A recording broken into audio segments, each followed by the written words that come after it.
And then she collapsed into a sea of meaningless information particles, dispersing into the air like dust. Leo didn't wait. The next instant, he teleported. His destination. Eisen. The city of Osirst lay in ruins. Smoke and dust choked the sky, and the ground was littered with debris from crumbling buildings. The battle between Eisen and the visor-wearing girl had reduced much of the once thriving city to rubble. First-class mages like Ciri, Frieren, and Fern had done their best to help, but the sheer scale of destruction left them struggling. Fern had nearly died, her stomach almost torn open before Eisen had ordered her and the others to focus on evacuating. Only Ciri remained by his side. The girl stood in front of them, barely resembling the warrior she had been at the start. A hole gaped in her abdomen, a result of Ciri's overcharged Zoltrak. Eisen had bombarded by scamming Hado, 110 times, burning away most of her flesh and leaving her body crusted over like charred potato. Her sword had melted into nothing, and she now resorted to elemental magic in a desperate attempt to fight back. Eisen, too, bore signs of battle, his clothes were tattered, but his healing factor made any significant damage meaningless. Then, with a thunderous boom, Leo arrived. His gaze swept over the devastation, taking in the destroyed city, the fading embers of battle, and finally, Eisen. His friend looked worn but nothing serious. Satisfied, Leo turned his attention to their opponent, analyzing her with a "She isn't stronger than the god I fought." Leo muttered under his breath. This woman wasn't the real threat then. She was just another pawn. Wasting no time, Leo descended, his presence alone distorting the air around him. In a single, decisive motion, he raised his hand and brought it down in a chopping strike. There was no resistance.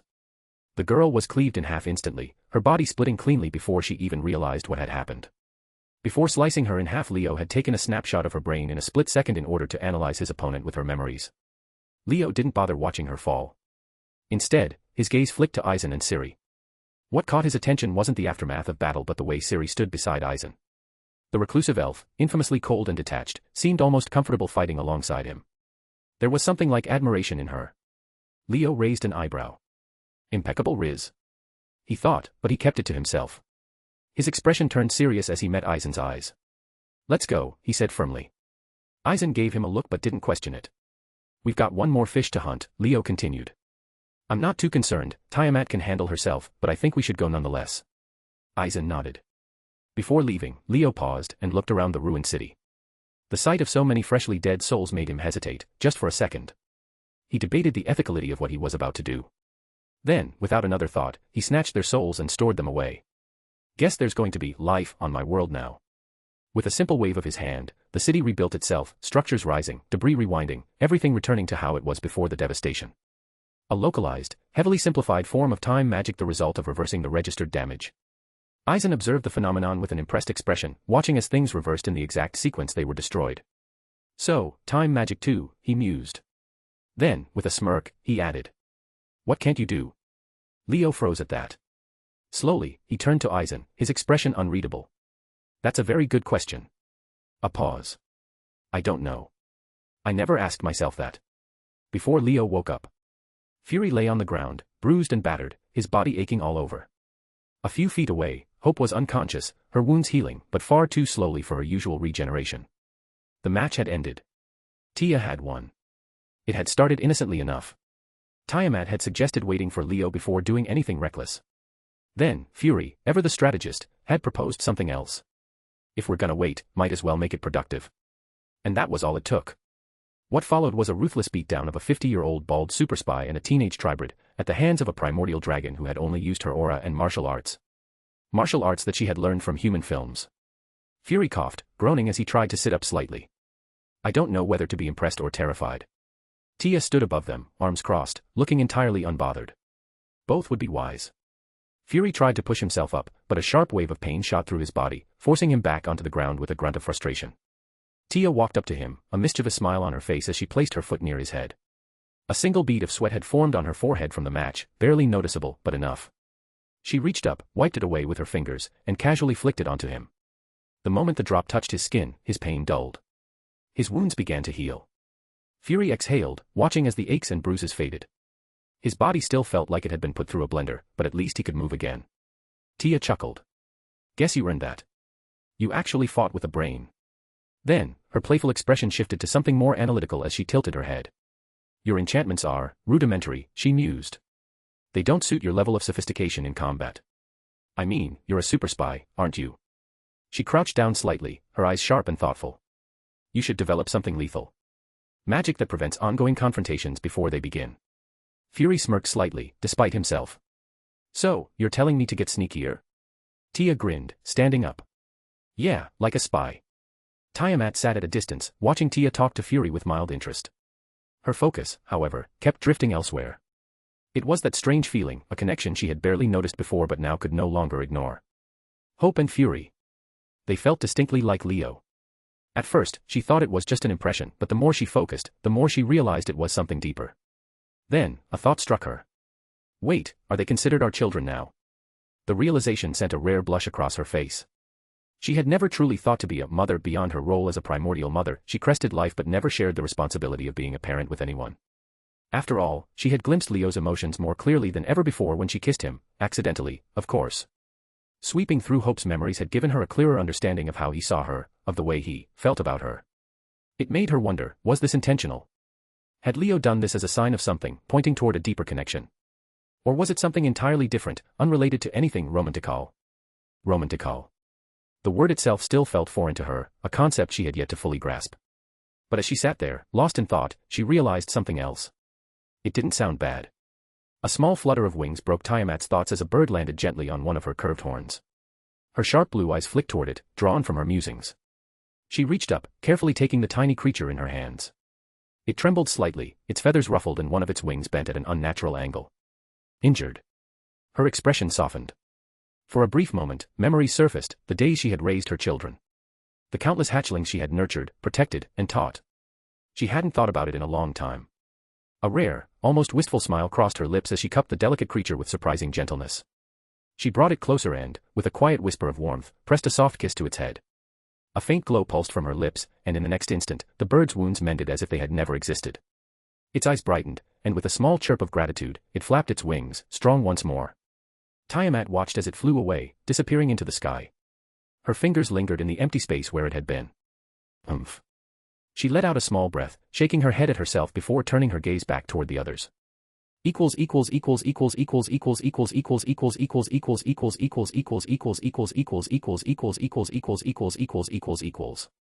Stones and reviews please. Chapter 28, Final, 2. 3,000 words. Give Power Stones for an early release. This arc will be wrapped up in the next chapter. Fury sat down with a tired sigh, rubbing his sore shoulder before pulling out his notepad. He jotted down a few notes, his mind running through everything that had happened. Life had been crazy ever since that screen appeared in front of him. In the past 36 hours, he had experienced more change than in 70% of his entire life. But years of experience allowed him to basically shut off his paranoia and roll with the punches. Because, let's be real, if these people wanted to screw him over, they wouldn't waste time making him stronger or winning him over. They'd have just eliminated him from the start. Still, he had some qualms about working with literal Satan. But then again, he worked with politicians every damn day. It wasn't like the bar could get much lower. Also Tiamat reminded him of his grandma, so there's that. A few feet away, Tiamat sat in calm silence, listening to the conversation between Tia and Hope. The two were deep in discussion, comparing the differences in their worlds. Hope leaned forward slightly, her tone thoughtful. Basically, the only reason my family, the original vampires, can be killed is because nature itself doesn't like us. She tapped her fingers against her thigh. Nature forcefully adds weaknesses to any immortal beings. It doesn't matter how strong we are, it makes sure we can still die. Tia scoffed slightly, folding her arms. That sounds like a pretty hands-on approach. In my world, nature hasn't interfered for centuries. Hope raised a brow. Why? Tia's face darkened slightly. Because the gods, nature's heralds, were either betrayed, killed, or stopped doing her bidding. Ever since then, nature has been in decline. She exhaled, shaking her head. At this point, our planet is slowly rotting because humanity has tainted every ounce of natural energy left on the surface. Hope frowned, looking down at her hands. The conversation fell into an uneasy silence. And then, a shift in atmosphere occurred. Tiamat was the first to notice. Her gaze sharpened, and she stood up slowly. Tia and Hope felt it a few moments later, their bodies tensing as they turned toward the unseen presence approaching them. Fury, the only one without magical senses, didn't feel it. But the moment he saw the three on guard, his instincts kicked in. His grip tightened on his gun as his mind switched into combat mode. Unnoticed by him, the gun gained a slight shine of blue for a brief moment. For a few moments, there was only the steady, rhythmic crisp of something walking on soil alongside the sound of metallic gears grinding against another. The presence had been approaching for a while now, but only now did it step into view. And the instant it did, Fury reacted. His current doctrine was slightly modified given everyone unknown could be enemy shoot first, ask later. His gun was already drawn, his finger tightening on the trigger. The shot rang out. A crack of thunder. The enchanted bullet shot forward, a streak of glowing energy spiraling around it as it slammed into the figure's chest. And to Fury's surprise, the impact was far stronger than he had anticipated.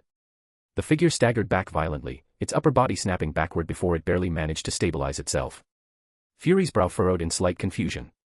Was that supposed to hit that hard? He thought. His bullets were enchanted, yes, but the force behind that shot felt multiplied. Had the enchantment amplified itself? Or was something interfering? Before he could dwell on it, Hope moved. She raised her hand, her voice steady as she cast a death spell. Miquisli Iwan Iluikatl. Death from sky. A pulse of invisible energy surged from her palm, spiraling around her arm before launching toward the enemy. The spell struck true. The death curse took hold, its effects immediate. The figure jerked violently, its body convulsing as if something inside it was rotting from the core outward. And then, Tia acted. She didn't speak. She didn't need to. With a single motion of her hand, the weight of its own sins crashed upon it. Because she wasn't just called the Chaos Karma Dragon for nothing. The figure collapsed to its knees. A strained, mechanical sound escaped it, something between a groan and a crackle of static, as unseen chains of karma coiled around its very existence, crushing it beneath the weight of its own transgressions, forcing it to kneel, kicking up dust. Tia's eyes glowed, the light in them sharp. The entity sat still for a moment, unfazed by the combined assault, before finally speaking.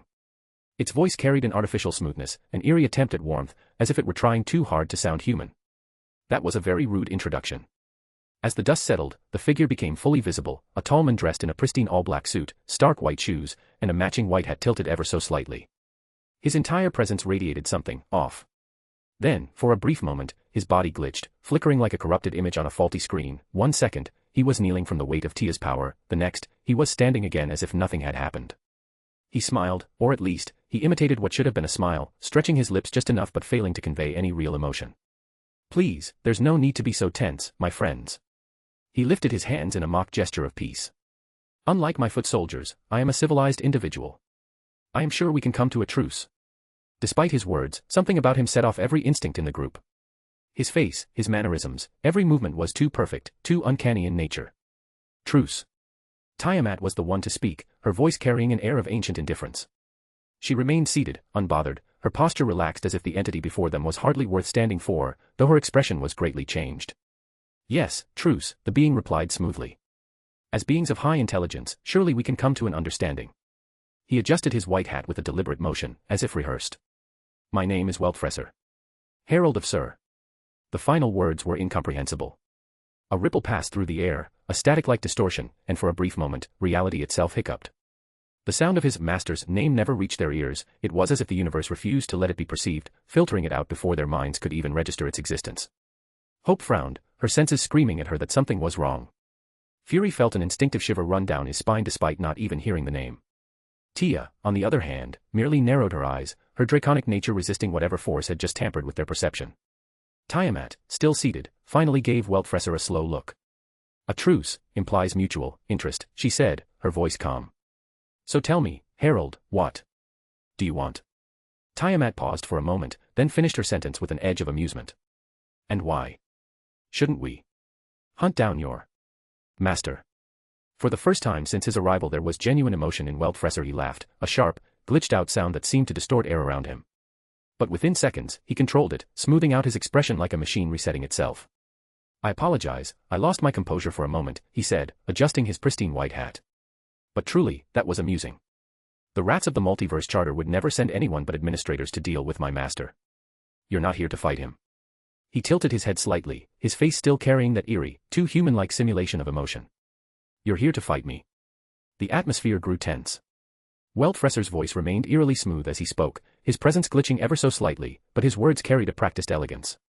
He adjusted his pristine white hat, his suit unblemished despite the hostility radiating from the three before him. I must say, it is truly an honor to stand before you, Tiamat. His eyes, too perfect, too calculated, gleamed with something resembling admiration, though it felt synthetic, like a machine attempting to mimic awe. You are a true wonder. A being capable of crafting life where there was none without relying on external factors. It is no small feat, what you are, what you represent. It is why you will be invaluable in my grand design. You will have the grand opportunity to serve as the foundation for something greater. He gestured outward, as if envisioning a future only he could see. With your ability to produce life, we can create perfect beings. Better, stronger, more refined than the flawed creatures that infest this and every other reality. You will be the cornerstone, the factory from which all superior life shall be. His words never finished. A violent crack echoed through the air. With sheer, unbridled rage, Tia moved. Not with thought. Not with restraint. Not even with technique. One moment, Weltfresser was speaking. The next, his body was gone as Tia unleashed a gigantic beam of raw destruction using chaos magic on him. Creak, click. A harsh, mechanical click echoed through the space, like gears grinding against one another. The air broke apart like glass, distorting in jagged, fragmented patterns before he reappeared, unscathed. Weltfresser adjusted his hat with a smooth, deliberate motion, his unnervingly calm demeanor unwavering. His voice carried a trace of mockery now. Impressive power, truly. But it seems intelligence isn't quite on the same level, is it? Before Tia could react, his body flickered, glitched, and in the next instant, he was in front of her. She barely had time to tense before his fist drove into her stomach. A shockwave erupted from the impact. Tia's breath hitched, her eyes widening as her body was launched backward like a bullet, shattering trees and stone alike before crashing into the ground in a violent skid.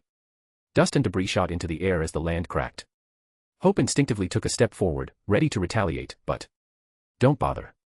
Tiamat's voice was calm, unaffected, as she lazily uncrossed her arms. For a brief moment, her crossed eyes pulsed, locking onto Weltfresser. He has a conduit somewhere, she continued, exhaling as if explaining something tedious.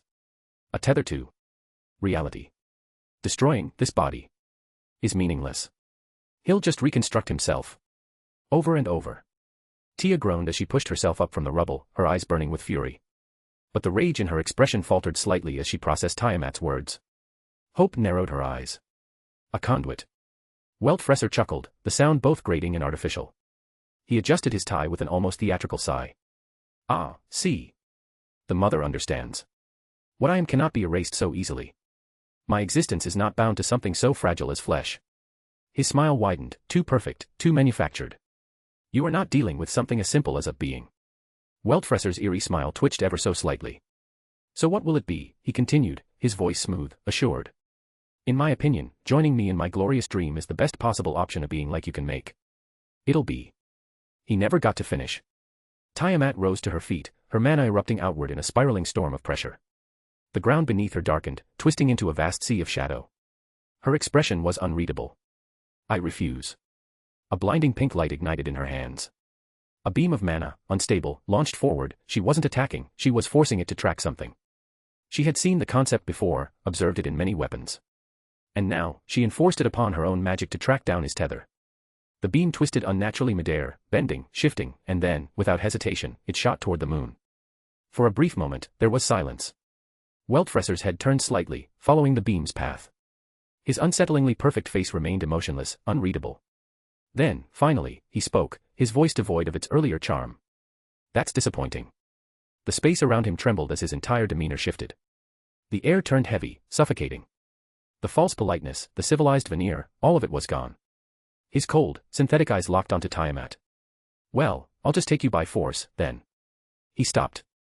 A flicker of something foreign crossed his features. Then his expression contorted in anger. His gaze was distant, not looking at Tiamat anymore but at something, someone else. His mind was processing something unexpected, something he had not accounted for. Leo. Leo had become an unpredictable variable. Even worse. The goddess of creation had failed to hold him off. And now, she was dying at his hands. Fury had moved away during the confrontation. His hands were steady, his breathing controlled. He had a clear shot. He pulled the trigger using the strongest enchanted bullet of his arsenal. Crack. The enchanted bullet, forged to bypass magical resistance, shattered midair, dissolving into harmless fragments before it could reach Weltfresser's head. What the? Fury barely had time to process before. Schlick. A thin, near-invisible line of distortion ripped through space as Weltfresser made a casual slashing motion. The attack was silent, deadly in its precision. Fury's instinct screamed at him. He moved, but he was still not fast enough. A sharp, searing pain exploded in his side. His arm, gone. For a split second, there was no sound, only the sensation of something being taken away. Then. Blood.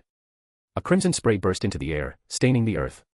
Fury collapsed to one knee, his remaining hand clutching the bleeding stump, breath ragged but controlled. He didn't scream. He just stared at Weltfresser, gritting his teeth as his mind worked through the pain. But Weltfresser wasn't done. With another motion, the fabric of space around Fury twisted, a second strike, aiming to finish the job. Hope moved. A barrier flared into existence. She didn't hesitate, pouring everything into reinforcing the space around Fury. The attack hit. The force shattered the barrier, sending cracks through the air, but it held long enough. Fury was safe. But Hope wasn't. A glitch. In the time it took her to protect Fury, he was above her. No movement. No sound. One moment, Weltfresser was yards away. The next. His hand was gently resting on Hope's head. Her body locked up. Her soul screamed. And then. Boom. A pillar of chaos erupted. The battlefield was consumed in a black and red explosion, raw chaotic destruction annihilating Weltfresser. Everything about him, except his hand. The rest of his body was gone, erased entirely, but his hand remained, still resting atop Hope's head. The dust settled. Tia stood there. Her dragon aura crackled violently, her body surrounded by dragon hockey, the sheer weight of her power distorting the air. Her eyes burned with fury. Click. A sound of a gear shifting. He reappeared. This time, his human-like features were gone.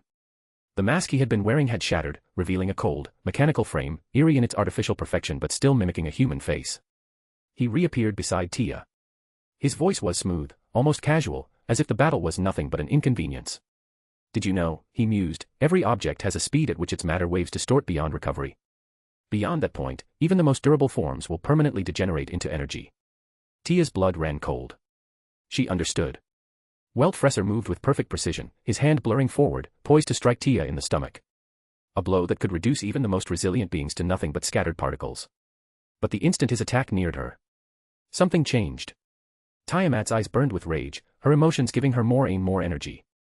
She reached deep into herself, into the very foundation of her existence, her origin. The moment she touched it, the world around her warped. Weltfresser's strike, meant to land in an instant, instead felt infinitely delayed. Tiamat had moved. No, she had already moved as deigned by history. Before the thought of the strike could even complete in Weltfresser's mind. She was gone. And then. Crack. Her fist connected. His body jerked violently, his entire form disrupting like a shattered simulation. For the first time, he was caught off guard. He flickered, his body momentarily losing cohesion, but before he could even attempt to recover. She was already there. Her attacks were no longer simply fast, they were inevitable. The origin deemed it so. Every strike bent concepts, distance, and time, denying any attempt at simple evasion. Weltfresser tried to dodge because her attacks were doing real damage even if recovery was easy. Then tried again. And again. Each movement became more erratic, more desperate. But no matter how he flickered, how he twisted between dimensions. Tiamat's blows followed. Unrelenting. One punch tore through the air at light speed. Another ignored the concept of space. Each one tracked him. Each one landed. And for the first time, Weltfresser was forced to react. His previously methodical, now nothing but scrambling survival. Tiamat's expression remained enraged throughout. Weltfresser muttered under his breath, his voice carrying an odd mix of reluctance and frustration. I didn't want to use this on you, Tiamat. Before the next punch could land. A beam tore through the sky. It struck both of them with absolute precision. Boom. Tiamat's momentum halted instantly, not because of the raw damage, but because of the nature of the attack itself. A crater, at least a kilometer wide, carved itself into the land. But the beam's true power wasn't in its destructive force. It was designed for her. A weapon of pure concept, tailored to attack her mind. For the first time, Tiamat staggered. A haze settled over her thoughts. Not stopped, but inhibited. Meanwhile, Weltfresser's body flickered, damaged beyond recognition. His pristine black suit was in shreds, revealing the mechanical framework beneath, a body far from human. But despite his battered state, despite being on the brink of losing, he straightened his posture and smiled. His voice, now more controlled, carried an unmistakable edge of satisfaction. A specifically designed anti-unit attack. He adjusted his torn collar, rolling his shoulders as his wounds sealed themselves rapidly. Let's see how well you fight when your mind isn't functioning properly. Equals.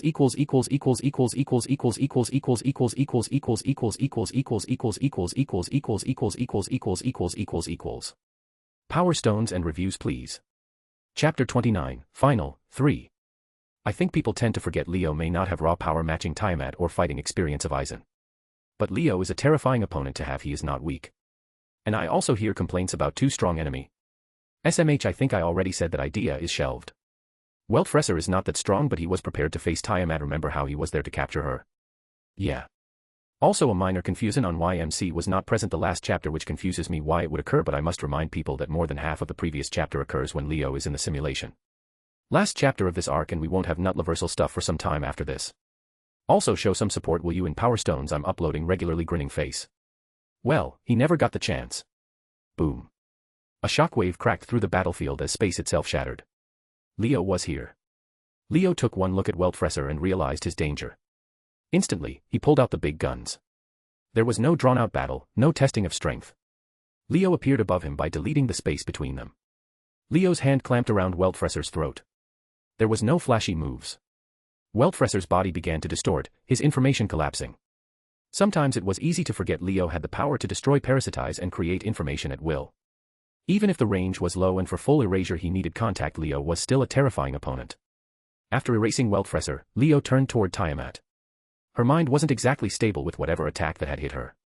Leo didn't waste time. In a blur, he floated to her and placed a firm hand on her shoulder. He didn't need to check what was wrong and didn't need to analyze the damage. That wasn't how it worked. Ailment set to /false and he was done. Whatever effect the attack had on her, gone. Like it was never there. Even as he trained, even as he sought versatility in magic and power, at the end of the day, it all came back to one fundamental truth: he didn't need to understand a problem when he could rewrite it out of existence.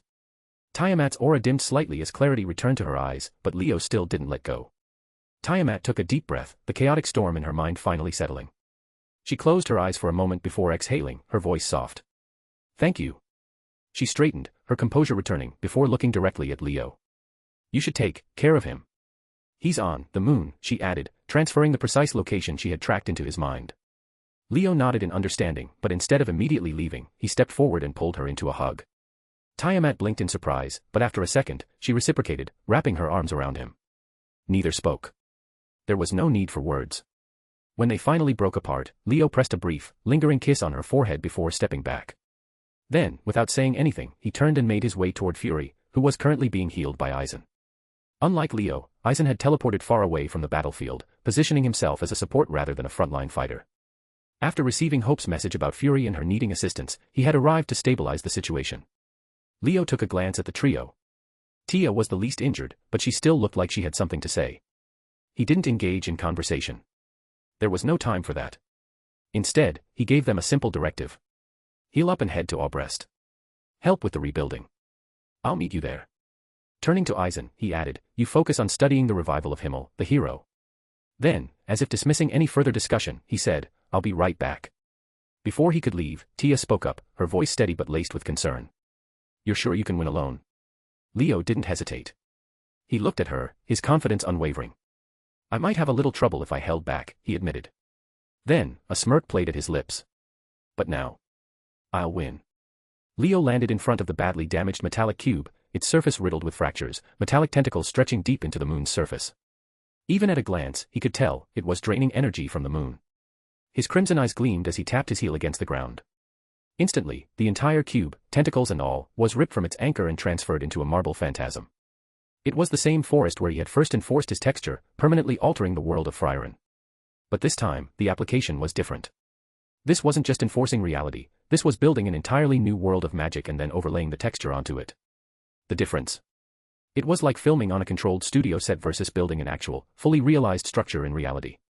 The cube lurched upward, attempting to escape, but with a raised hand, Leo dragged it back down, the force of its landing kicking up clouds of dust as its tentacles strained against his grip. With a flicker of intent, his rudimentary telekinesis, developed on the spot, tore the tentacles apart. Then, the sound of turning gears echoed in his ears. A moment later, the cube did not repair even if glitches in reality occurred. His crimson eyes flickered faintly yellow for a fraction of a second, scanning the source of the repair mechanism. Fascinating. This wasn't magic. Higher-tiered technology, something beyond conventional understanding of humans. Mentally noting its structure for future use, Leo continued walking slowly towards the cube, his wings retracted. Leo remained unusually calm. It was the same kind of calm he had felt when he first awakened to the seed of Satan, the same calm that had driven him to declare war on the gods without hesitation. Back then, there had been something behind it. Excitement. Thrill. A sense of absolute invincibility. But right now, there was nothing. He took a step forward, then another, his movement measured, unhurried. The cube shuddered, its metallic frame twisting as its higher-tiered systems desperately tried to repair the damage. Leo didn't allow it. With a simple flex of his will, the repair systems collapsed mid-process, their mechanisms rendered useless. Then, piece by piece, he ripped the cube apart. The first layer peeled away, its reinforced plating crushed like paper. Then the next. And the next. The entire construct screamed, not with sound, but with the silent, frantic pulses of a machine trying to survive against something far beyond its capacity to resist. Leo kept walking, his hands never moving, his telekinesis doing the work for him. Leo was purposefully being vindictive in the process. A figure burst out of the collapsing cube, a half-organic, half-metallic man wearing the same outfit as the robot from before, his body damaged, leaking blue blood from what should have been his eyes. A drone hovered anxiously beside him, sending out rapid pulses of light as it worked to repair his mangled arm. He was about the same height as Leo. Yet, despite his wounds, his expression twisted into something that was almost disbelief, almost desperation. "What in the fuck are you?" he spat, his voice filled with frustration and desperation. "My analysis didn't show any of the abilities you're displaying. How could a mere sacrificial lamb be this powerful?" Leo stopped walking. Leo's eyes narrowed slightly. "Sacrificial lamb," he repeated, his voice steady. "Care to elaborate?" Weltfresser scoffed, his damaged face twisting into something between disdain and amusement. "You think you're worth my explanation," he sneered. "A being like you isn't even." Crack. The cube behind him disintegrated into dust, effortless, absolute. The moment it was gone, the drone flickered, then powered down, crashing uselessly to the ground. Weltfresser's words died in his throat. Leo stared down at the foolish being for a moment, his gaze unwavering. Then, he smiled, a slow, knowing smile that sent a ripple of unease through Weltfresser. "Do you know the word that perfectly summarizes your entire existence at this point?" There was no response. Leo took another step forward, his presence pressing down like a weight. "Hubris." Weltfresser stiffened. "For a being that claims to be far beyond others, you seem far too grounded in human ideals," Leo continued, his tone almost amused. "From what I can see." He stepped closer. And Weltfresser stepped back. Weltfresser flinched as Leo took another step forward, but the young man simply chuckled, shaking his head. "Please, don't be so afraid," Leo said, his voice eerily calm. "You know you're going to die. What's the point of clinging to desperation? Aren't you half machine? You should be able to ignore simple chemical reactions like fear." A chair formed behind Weltfresser, as reality shifted to accommodate Leo's whims. Still smiling, Leo gestured to it. "Sit down." His voice was almost conversational. "I'm feeling a little profound at this moment." Weltfresser hesitated, but Leo didn't seem to care. His gaze drifted for a moment, distant, contemplative. "There are so many things going through my head right now," he murmured, "that it all just feels hollow." Leo's gaze darkened, his smile fading ever so slightly. "This situation you put me through, the guessing game, the way you targeted Tiamat for whatever twisted reason you had." He exhaled slowly, his fingers twitching as if restraining something. "Realizing that I've been outdone, that feeling of losing control in an active position, it brought back some memories. Memories I don't like." His crimson-ringed eyes locked onto Weltfresser, piercing through him like a scalpel. "You made me remember a person that has been dead for 17 years. Leo's expression didn't change, but the air around him grew heavier, suffocating. "I don't like that." Leo's voice remained disturbingly casual, yet there was an undercurrent of something deeper, something almost predatory. "So be a good person and give me everything you're worth." He took another step forward, and Weltfresser instinctively flinched. "I know you have a way of hiding things from the informational plane. Maybe it's you, maybe it's that so-called master of yours. But either way," Leo tilted his head slightly, his eyes glinting. "I want to know." The pressure in the air grew unbearable. "And trust me, just because I was sent here to kill you doesn't mean I can't put you through things worse than death. You don't get it." His voice trembled, but he pushed forward, grasping for whatever scraps of dignity remained. "I was a researcher. One of the greatest minds of my kind. My people were among the many interstellar races humanity conquered, but we weren't just another species to be wiped out or enslaved." Punch, crack. His words were cut off, literally. Leo's fist, wreathed in informational decay, drove straight into his mouth. Weltfresser's head snapped back, his synthetic jaw splintering, blue blood spraying into the air as the very concept of his speech was temporarily erased. Leo withdrew his fist, shaking off the remnants of decayed data. "I already know everything about you." His voice was cold, almost bored. "I've already made a folder on your entire existence. The only thing I care about now," his eyes sharpened, and his aura crashed down like a tidal wave, "is what I can't see." Weltfresser wiped the blue blood from his mouth, his synthetic eyes dimming, like a man staring into the abyss, only to find it grinning back at him. Leo's smile widened ever so slightly. "You should start at the part where you called me a sacrificial lamb." He tilted his head, voice calm, almost conversational. And then we can get to the executioner in your memories. Weltfresser exhaled sharply. His fingers twitched, his body tense, as if considering whether to speak or try to kill himself. But Leo didn't press him, he just stood there, watching, waiting. There was no need for threats. Weltfresser already understood. He looked lost for a moment after Leo's question. His gaze sharpened, clarity returning to his synthetic eyes as if something finally clicked in place. You're one of those, aren't you? His voice was quiet at first, almost reverent. Priority 1. Leo's interest peaked. His head tilted slightly. Indeed. Weltfresser's breath hitched, just for a moment. His fingers twitched, hands clenching and unclenching as if trying to grasp something that wasn't there. His synthetic body shuddered, his posture unsteady, like a puppet with half-cut strings. Then, he laughed. Not a laugh of amusement or mockery, but something raw, something fractured. It started as a chuckle, low and uneven, before spiraling into full-blown hysteria. His shoulders shook, his chest heaved, and despite the blue blood dripping from his lips, he couldn't stop. Ha, ha ha. Ha ha ha. His fingers dug into his arms, metal scraping against metal, his grin twisting into something ugly. His dull eyes flickered, bright, then dim, like a failing light. I should have killed you when I had the chance. His voice wavered, caught between bitterness and something disturbingly close to admiration. I had you right there, right in front of me. But I waited. I watched. I thought you were just another pawn those rats sent to me. His breath hitched, his head tilting back as if the weight of realization was too much to bear. His fist slammed into his own head once, twice, an attempt to silence the whirlwind inside his mind. No, this isn't how it was supposed to go. He sucked in a sharp breath, shoulders tensed. They don't send someone like you for an insignificant being like me. I truly misjudged you. His lips curled, and for a moment, his entire frame trembled. No. You're no sacrificial lamb. His hand, still twitching, rose to his face, fingers running down the deep cracks in his synthetic skin. He exhaled a ragged breath, the hysteria melting into something quieter. You're the one they finally sent to kill me, once they got rid of their bad product. Punch, boom. Leo's fist buried itself deep into Weltfresser's gut, the force rippling through his body like a shockwave. A grotesque crunch echoed through the moon's barren landscape as metal and flesh alike buckled under the sheer impact. Weltfresser's form lurched forward violently, his feet scraping against the dust as he struggled to remain upright. Blue blood dribbled from his lips, a thick, viscous liquid that shimmered under the faint glow of distant starlight. His breathing hitched, a jagged, uneven rasp, but even as pain racked his body, there was no fear in his eyes anymore. Instead, there was something else. A twisted sort of amusement. His lips curled, splitting further as he coughed, and then, deliberately, with the last ounce of control he could muster, he spat a mouthful of his own blood onto Leo's face. The dark smear ran down Leo's cheek like a stain of defiance, a mockery of the overwhelming force pressing down on him. I ain't telling shit about him. His voice, though hoarse, carried an unyielding edge. His shoulders trembled, not from fear, but from the sheer force of his own breathless laughter. His body was failing, his systems flickering, but his eyes, dull yet wild, remained locked onto Leo's. There was something almost triumphant in them. A final act of defiance from a cornered beast, bleeding out yet still bearing its fangs. A few minutes later, Leo walked away from the Plus's marble phantasms used, his form immaculate, no trace of blood, dust, or the battle that had just taken place. The only evidence of the presence of Weltfresser was the scarred lunar surface behind him, a vast crater marking the violent stay here. He stood still for a moment, gazing at the landscape before tilting his head upward, eyes locking onto the distant blue planet. The system had been eerily silent during the encounter, but now, Leo had questions, serious ones. But those could wait. A small, amused smile tugged at his lips as the familiar chime finally rang in his mind. Targets eliminated, March 3rd. Time remaining in this world, 120 minutes. Yeah, he muttered to himself, his voice quiet but certain.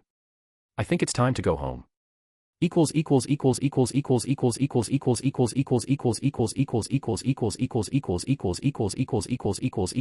Equals. Stones and reviews please. Chapter 30, A Golden Sky. 4,500 words. If you are wondering where I was, then I can assure I wasn't writing a chapter 1 was busy watching Better Call Saul again. This chapter has huge responsibility. If it doesn't land on its mark then this story might be a little in trouble because I've tried my best to explain Venus.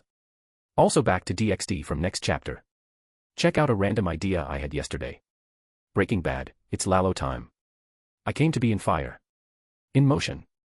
In heat so great it had no shape, no edge, only an endless churning of being. There was no thought, only the realization of existence, the pull of a great force I did not understand. I did not wonder. I did not dream. I simply was. But I was not alone. Beyond the veil of brightness and dark, another presence formed. Close, yet distant. Like me, yet different. I did not know what it was, only that it stirred in a way I did not. Time passed. And she, the other, changed. I felt it before I saw it. A stillness that was not emptiness. A breath that was not wind. A pulse, a rhythm, something soft where I was only storm. She held something within her that I could not name. And then, I saw it. The surface of her body shifted, but not as mine did in endless turmoil. It shaped itself into something new. First, it was only the faintest shimmer of what had not been before. But it spread, it stretched, it moved. She did not fight it. She let it take root, let it become. And suddenly, she was no longer just the other presence. She was Gaia. I did not have a name, but I knew I was not her. Yet, I wanted to try. So I called to the air that wrapped around me. I reached into the ground beneath me.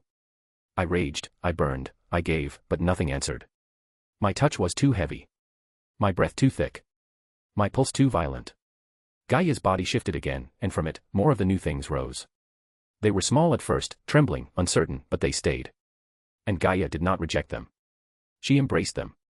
She let them belong. I watched. I waited.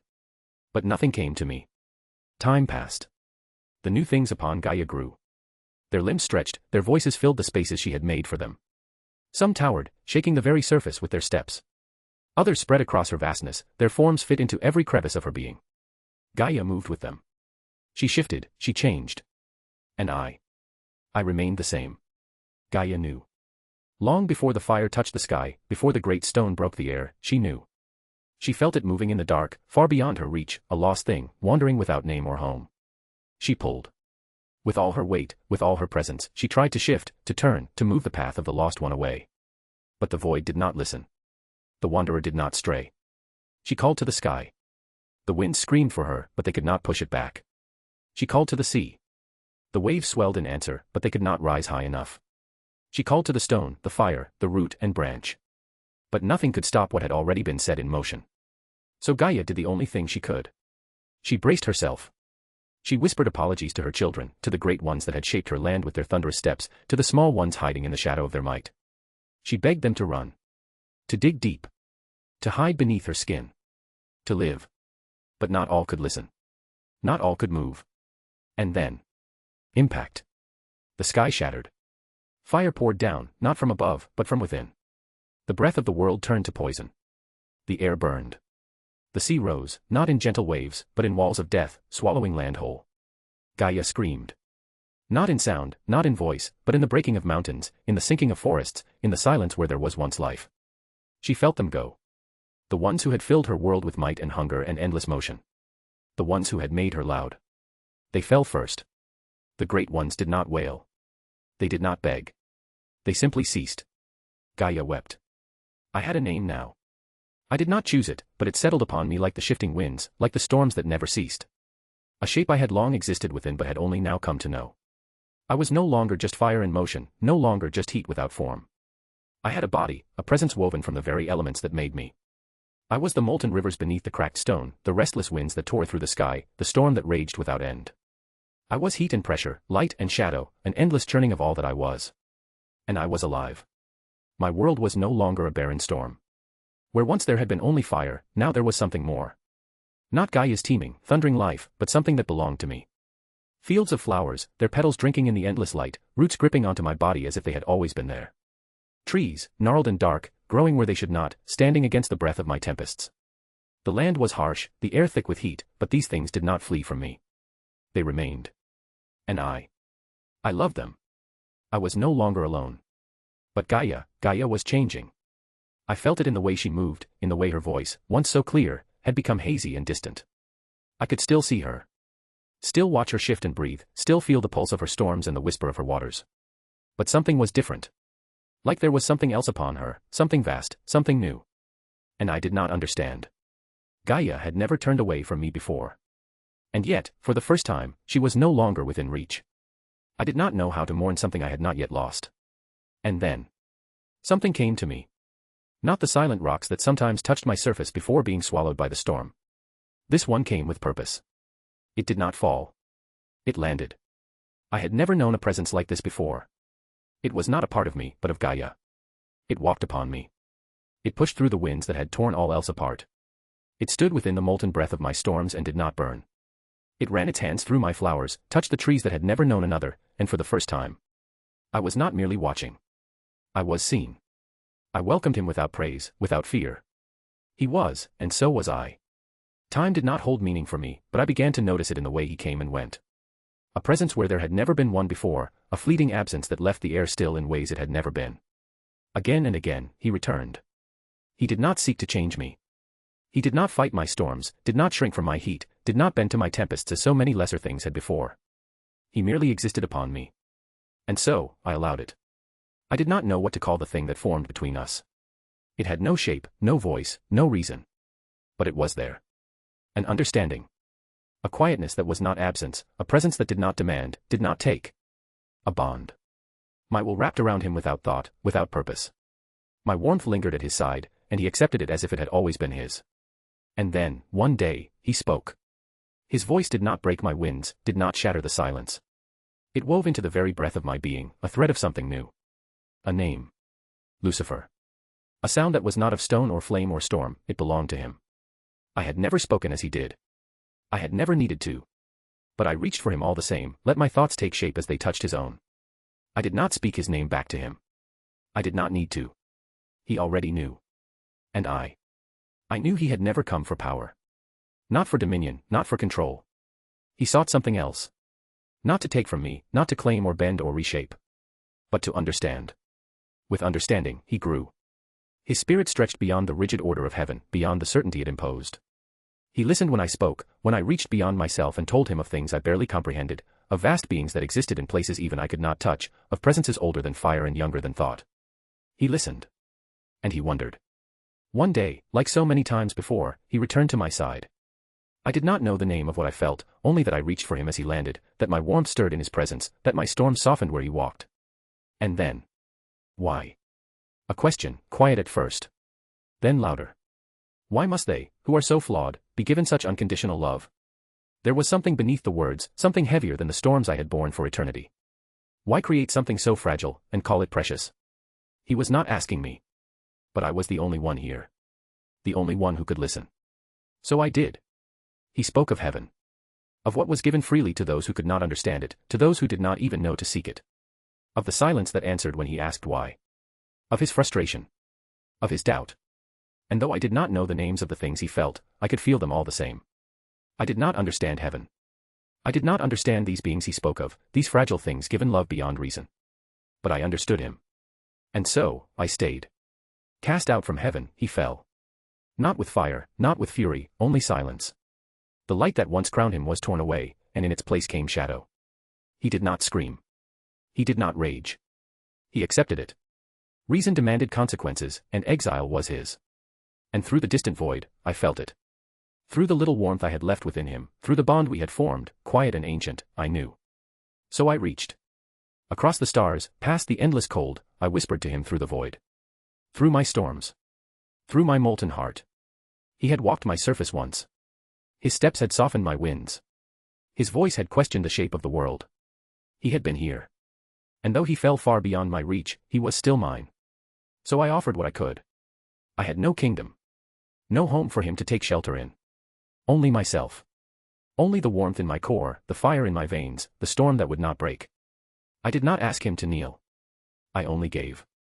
As a friend. Gaia called to me. Not in anger. She asked me to stop.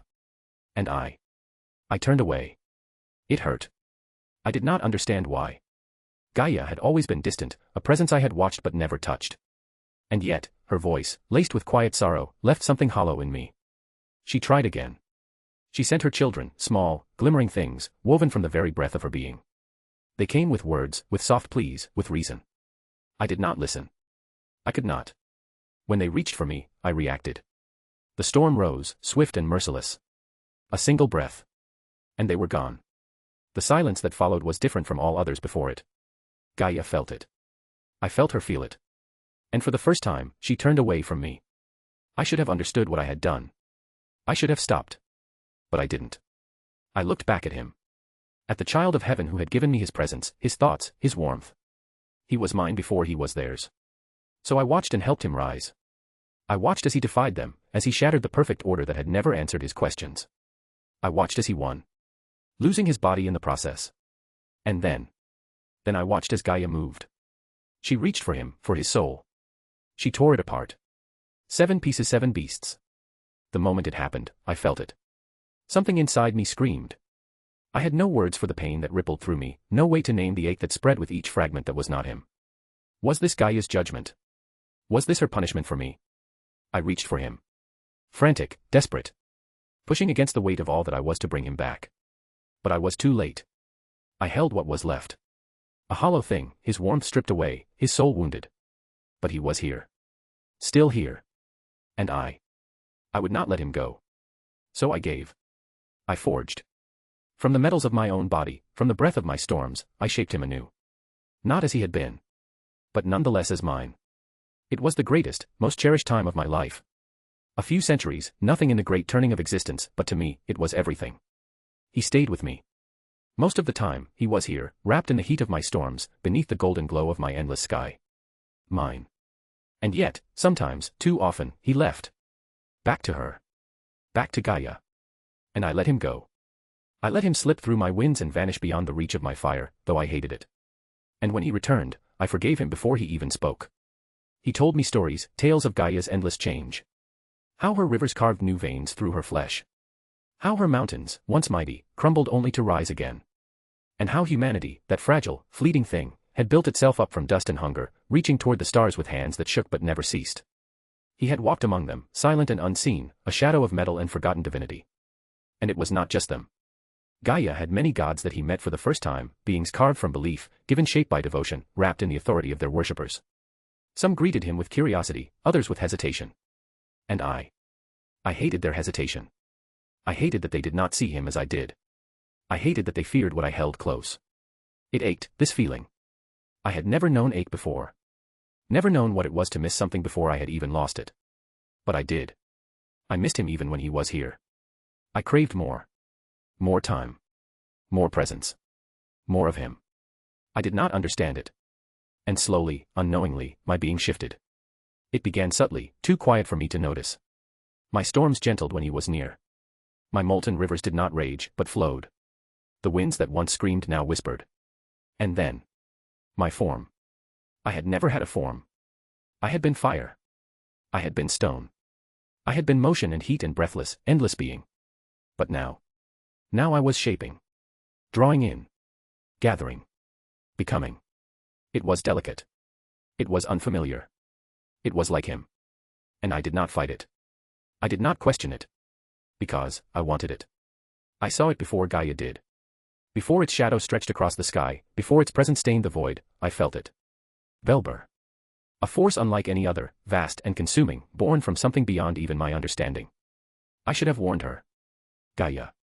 I should have reached out, told her, let her know, let her prepare. But I did not.